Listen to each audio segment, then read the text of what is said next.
Hello, this is Survivor Sam's in the Wild, and I am Survivor Sam. And I have been dropped in by passing by a helicopter that I had hitched a ride in the cargo bay on.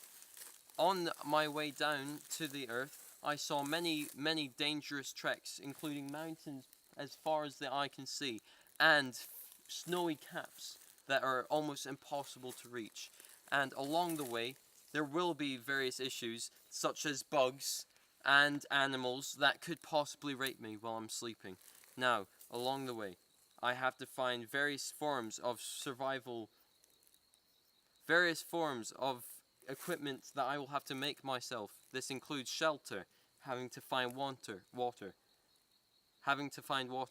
killing animals of various sorts that I may not enjoy killing, and also having to drink my own piss if it ever were to come to.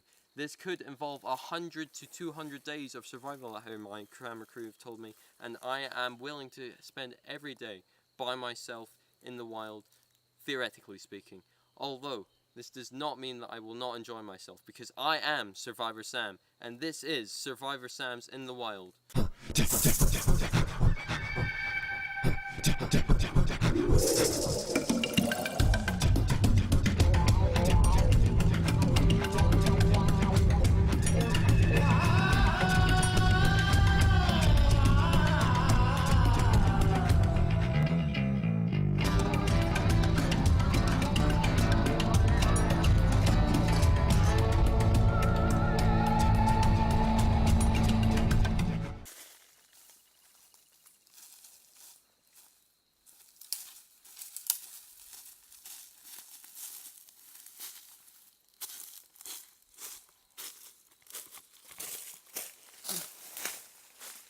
And it seems I've come across a very good piece of land that I could set up for base camp.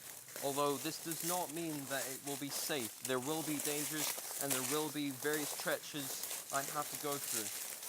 The best part about this base camp is that we have a riverbed over there to our right, where we could possibly get water if it were to ever rain over the next 200 days that I will be staying here. Also, there are various forms of trees and limbs that I could use to make a good setup, such as this right here. If I were to, it looks like actually one of the better ones in there, I could set up twigs across the top of this branch, spreading out, making a tent-like formation that would make a great way to be able to build a fire underneath so I could cook all my meals inside. It would now seem that I've come across what this looks like to be the perfect place to spend the next 200 days of my treacherous adventure across these Himalayan base camp. I just don't know what it is about this spot, but something here telling me that this is the spot to be. I must be oblivious if there is an X in front of me telling me that this is the spot that I have to be in. It's just that perfect, but I mean, you know, God works in mysterious ways, guys. Oh my! Huh. What a brilliant discovery, guys! Looks like a farmer or some sort of hunter left his cap and his .30 caliber rifle here.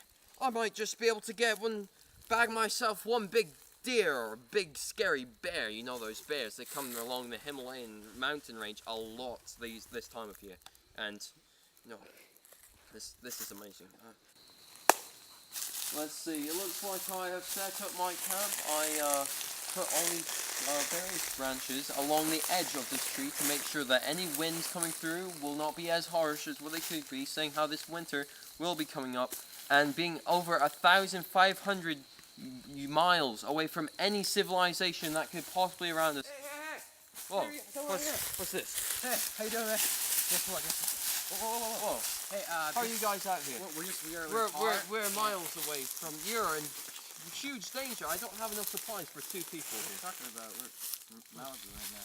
No, we're not in Malibu.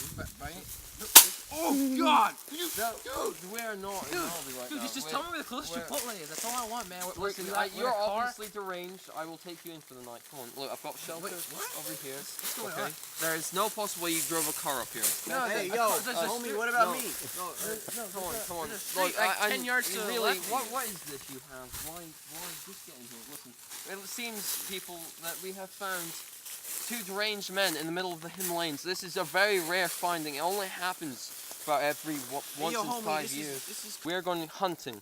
Now, going hunting requires that we have a precise knowledge of how the animals that are indigenous to the Himalayas work. So we have to get low on our feet, and I have tied up our two friends to make sure that they don't run off. I just want to go home, Yeah, man. yes, I know. You're very deranged. I understand this. I'm gonna help you get food. Now, as I was saying, I'm gonna be walking. We have to stay quiet, low to the ground. Make sure that nothing hears us coming. Now, bears are very, very vicious around here, especially the polar bear. Now, to keep this from getting anyone hurt, I'm gonna get on my legs, finger on the trigger, and listen out for any sudden movements. Oh! Oh no! Oh God! Chris! No, Chris, it didn't have to end like this, Chris! Oh God, Chris! I gotta get out of here! I gotta leave you guys! I gotta get out of here! Chris.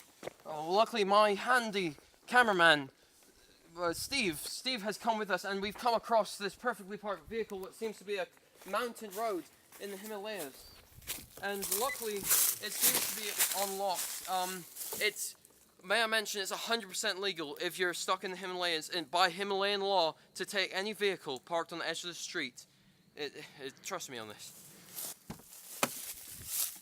And it seems the person has left the keys in the car, and we have to put your seatbelts on because it is illegal in Himalayas. Oh God! You have to get out of here! Oh no! Get out!